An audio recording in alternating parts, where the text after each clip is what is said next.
जहरा खातून अब आपको औलाद नहीं दे सकती, लेकिन अपना नस्ब बरकरार रखने के लिए मैं चाहूंगा कि आप एक बार फिर से शादी कर लें।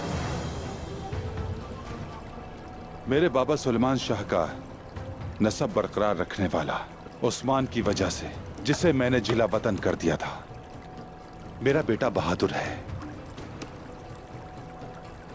आपका बेटा? अब पता चला कि आपका एक और बेटा भी है। इस इत्तला से मुझे सुकून हासिल हुआ। अल्लाह आपके बेटे के रास्ते आसान और उसका नसीब अच्छा करे।